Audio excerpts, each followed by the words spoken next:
اعوذ باللہ من الشیطان الرجیم بسم اللہ الرحمن الرحیم رب اشرح لی صدری ویسر لی امری واحلل عقدۃ من لسانی یفقہوا قولی۔ حضرت خالد بن ولید شمشیر بے نام۔ حضرت خالد اس لیے انتظار نہیں کر سکتے تھے کہ انہیں خطرہ نظر آ رہا تھا کہ ازدابا اچانک کسی طرف سے فوج کے ساتھ نمودار ہوگا اور عقب سے حملہ کر دے گا۔ وہ ملک آتش پرستوں کا تھا، زمین ان کی فوج کی تھی اور وہاں کے باشندے ان کے تھے۔ مسلمانوں کی تعداد بہت کم تھی اور وہاں ان کے لیے کوئی پناہ نہیں تھی۔ یہ حضرت خالد کی ایک غیر معمولی جنگی فہم و فراست اور ان کے سالاروں کی بے مثال جرأت تھی کہ وہ خطروں میں گرتے چلے جا رہے تھے اور پیچھے ہٹنے کا نام نہیں لیتے تھے۔ فارس کی فوج کے لیے وہ دہشت بن گئے تھے۔ حضرت خالد اس خوش فہمی میں مبتلا ہونے والے سالار نہیں تھے کہ دشمن جو شکست کھاتا اور پسپا ہوتا چلا جا رہا ہے وہ جوابی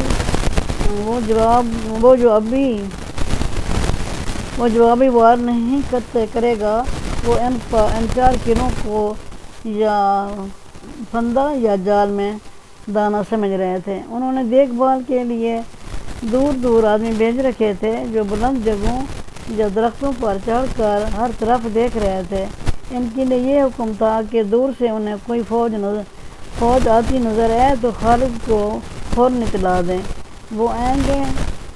وہ ضرور آئیں گے۔ حضرت خالد کا یہ پیغام ہر ایک سالار اور ہر ایک سپاہی تک پہنچ گیا تھا، اور یہ بھی اللہ کی شعر: ہمت کرو، قلعے لے لو، دشمن ہے تو اس پر تمہارے تیر قلعوں کی دیواروں سے برسیں۔ مسلسل لڑائیوں، کوچ اور پیش قدمی کے تھکے ہوئے مجاہدین اپنے جسموں کو جیسے بھول ہی گئے تھے۔ وہ اب روحانی قوتوں سے لڑ رہے تھے، ایک دوسرے کو پکارتے، ایک دوسرے کا حوصلہ بڑھاتے اور دشمن کو للکاراتے تھے۔ ان کے تیر نیچے سے اوپر جا رہے تھے۔ قلعوں کے اندر یہ عالم تھا کہ دیواروں سے زخمی تیر اندازوں کو اتار رہے تھے۔ زیادہ تر کو تیر چہروں، آنکھوں اور گردنوں میں لگے تھے۔ ان کی چیخ و پکار سے ان کے ساتھیوں کے حوصلے ٹوٹنے شروع ہو گئے۔ مسلمانوں کے للکار اور ان کے نعرے قلعوں کے اندر بھی سنائی دے رہے تھے۔ ان سے قلعہ بند لوگوں پر خوف طاری ہو رہا تھا۔ وہ سمجھ رہے تھے کہ قلعوں کو بہت بڑے لشکر نے محاصرے میں لے رکھا ہے۔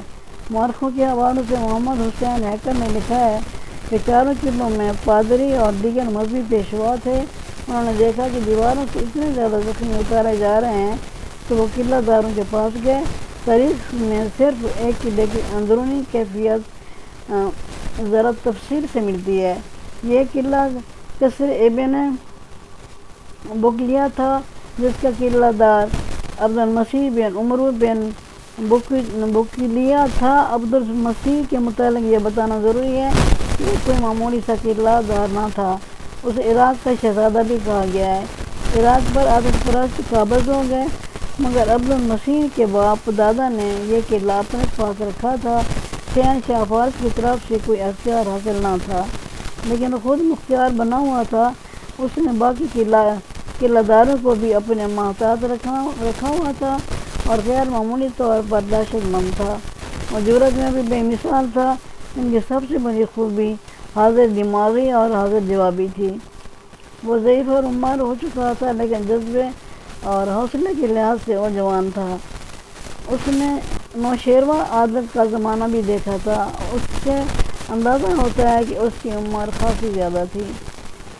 خوش گفتاری اور ظرافت کی وجہ سے نوشیروہ کسریٰ اور شیر کا دادا عبد المسیح کو بہت پسند کرتا تھا۔ اس نے نوشیروہ عادت سے کہا، میں اور میرے کچھ سردار تمہاری اطاعت قبول نہیں کریں گے، ہم اپنے قلعوں میں رہیں گے، اس سے شاید تمہیں بھی کچھ فائدہ ہو۔ میں تمہیں اور تمہاری پسند کے سرداروں کو 4 قلعے دے دیتا ہوں۔ نوشیروہ نے عادل نے کہا تھا، لیکن میرے مرنے کے بعد فارس میں تمہارے ساتھ کیا سلوک ہوگا میں بتا نہیں سکتا۔ تمہارے مرنے کے بعد فارس کی شہنشاہی کا زوال شروع ہوگا۔ عبد المسیح نے کہا تھا، اتنی اچھی باتیں کرنے والے زبان سے میں ایسی بات سن نہیں سکتا۔ ابن بکلیہ نوشیروان نے کہا تھا کیا تم مجھے بد دعا دے رہا ہے یا فارس کے زوال کا بیشت تو خود بنے گا؟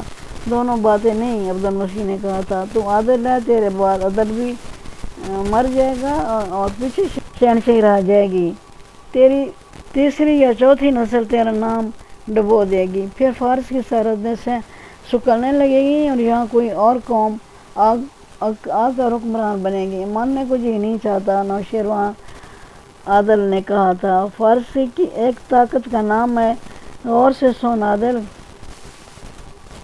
بادشاہ عبد المسیح نے کہا تھا، جس دماغ میں شہنشاہی گھر کر لیتی ہے اس دماغ سے عدل و انصاف نکل جاتا ہے، تخت پر بیٹھ کر رایا کی محبت دل سے نکل جاتی ہے۔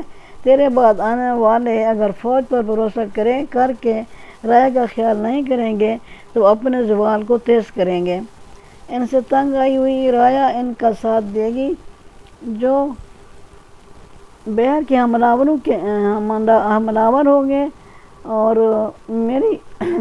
میری عمر ابھی اتنی زیادہ نہیں کہ تجربے کی بنا پر بات کروں، لیکن میں محسوس کر رہا ہوں کہ آنے والا وقت فارس کے لیے اپنے ساتھ کیا لا رہا ہے۔ اب عبد المسیح عمر اتنا زیادہ ہو گئی تھی کہ کمر جھک گئی تھی، کندھے سکڑ گئے تھے، اور ایسا کہ اس کا سر ہلتا اور ہاتھ کانپتے تھے۔ نوشیروان عادل دوسری نسل کا شہنشاہ شکست کے صدمے سے مر چکا تھا اور فارس کا زوال شروع ہو چکا تھا۔ حضرت خالد بن ولید کے لشکر نے آج عبد المسیح اور اس کے سرداروں کے قلعوں کو محاصرے میں لے رکھا تھا، اور اس کی قلعہ بندی فوج کا حوصلہ کمزور ہوتا جا رہا تھا۔ اس میں اتنی طاقت نہیں رہی تھی کہ دیوار پر جا کر دیکھتا کہ محاصرے کی اور مسلمانوں کی کیفیت کیا ہے اور مسلمانوں کی نفری کتنی ہے۔ اسے شاید مسلمانوں کی نفری کا اندازہ نہیں تھا۔ مسلمان صرف 18,000 تھے اور انہوں نے 4 قلعوں کو محاصرے میں لے لیا ہوا تھا، بلکہ بڑھ بڑھ کر حملے کر رہے تھے۔ عبد المسیح اپنے محل میں گیا تو وہ پادری اس کے انتظار میں کھڑے تھے۔ کیا گرجے میں اپنی فتح اور دشمن کی تباہی کی دعائیں ہو رہی ہیں؟ عبد المسیح نے پادریوں سے پوچھا۔ ہو رہی ہیں، بڑے پادری نے جواب دیا۔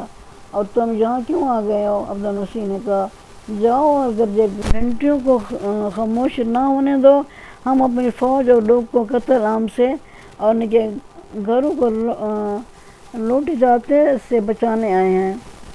بڑے پادری نے کہا، کیا آپ نہیں دیکھ رہے کہ ہمارے کتنے سپاہی زخمی اور ہلاک ہو چکے ہیں؟ کیا آپ دشمن کی للکار اور اس کے نعرے نہیں سن رہے؟ کیا تم مجھے یہ کہنے آئے ہو کہ میں ہتھیار ڈال دوں؟ آپ کی جگہ کوئی اور قلعہ اور ہوتا تو ہم ایسا مشورہ کبھی نہیں دیتے۔ دوسرے پادری نے کہا، لیکن آپ دانشمند اور تجربہ کار ہیں، جو آپ سمجھ سکتے ہیں وہ کوئی اور نہیں سمجھ سکتا۔ حقیقت کو دیکھیں، اس سے پہلے کہ مسلمان قلعہ سر کر لیں اور قلعے میں داخل ہو کر قتل عام اور لوٹ مار کریں اور ہماری عورتوں کو اپنے ساتھ لے جائیں، آپ قلعہ کچھ شرائط پیش کر کے ان کے حوالے کر دیں، یہ بہت بڑی نیکی ہوگی۔ مجھے سوچنے دے، عبد المسیح نے کہا۔ سوچنے کا وقت نہیں ہے، پادری نے کہا۔ اوپر دیکھیں، مسلمانوں کے تیر دیواروں کے اوپر سے اندر آ رہے ہیں، اور وہ دیکھیں زخموں کو کندھوں پر اٹھا کر اوپر سے نیچے لا رہے ہیں۔ کیا آپ دیکھ نہیں رہے کہ دیواروں اور برجوں میں ہمارے تیر اندازوں کی تعداد کس تیزی سے کم ہوتی جا رہی ہے؟ ناحق نہ ہونے دیں۔ قلعے کے باہر مسلمانوں کے حملے اور تیروں کی بوچھار تیز ہو گئی تھی، حالانکہ ان کے زخمیوں اور شہیدوں کی تعداد بڑھتی جا رہی تھی۔ عبد المسیح نے پادریوں کی موجودگی میں قاصد کو بھیجا کہ وہ قلعے کے دفاع کی صورتحال معلوم کر کے فوراً آئے۔ قاصد نے واپس آ کر جو صورتحال بتائی وہ امید افزا نہیں تھی۔ دوسرے قلعوں کی کیفیت بھی ایسی ہی تھی جو عیسائیوں کے حق میں نہیں جاتی تھی۔ قلعے کا دروازہ کھل گیا، ایک ضعیف اور عمر آدمی گھوڑے پر سوار باہر نکلا۔ اس کے ساتھ 2-3 سردار تھے۔ ان میں سے ایک سردار نے بلند آواز سے کہا کہ وہ دوستی کا پیغام لے کر باہر نکلے ہیں۔ ان کے پیچھے قلعے کا دروازہ بند ہو گیا۔ ہم تمہارے ساتھ سے ملنا چاہتے ہیں۔ عبدالمسیح کے اس سردار نے بلند آواز سے کہا۔ دیوار سے تیر آنے بند ہو گئے تھے۔ مسلمانوں بھی تیر اندازی روک لی۔ حضرت خالد بن ولید کو کسی نے بتایا کہ دشمن بحر آ گیا ہے۔ کون ہے؟ حضرت خالد نے پوچھا۔ قلعہ دار عبدالمسیح خود آیا ہے۔ حضرت خالد کو جواب ملا، اسے کہو مجھے اس سے ملنے کی کوئی خواہش نہیں۔ حضرت خالد نے کہا، میں جانتا ہوں وہ ان سب کا سردار ہے۔ اسے کہو کہ شام تک باقی تینوں قلعہ داروں سے بھی ہتھیار نہ ڈالے تو ہم انہیں اس حال تک پہنچا دیں گے جس میں وہ ہماری ہر شرط قبول کرنے پر مجبور ہو جائیں گے۔ کسی ایک کو بھی زندہ نہیں چھوڑا جائے گا۔ جب عبدالمسیح کو حضرت خالد کا یہ پیغام ملا تو وہ جان گیا کہ فتح آخر مسلمانوں کی ہی ہوگی۔ اس نے اسی وقت اپنے سرداروں کو دوسرے قلعوں کی طرف دوڑایا۔ دوسرے قلعوں کے اندر بھی یہی کیفیت تھی۔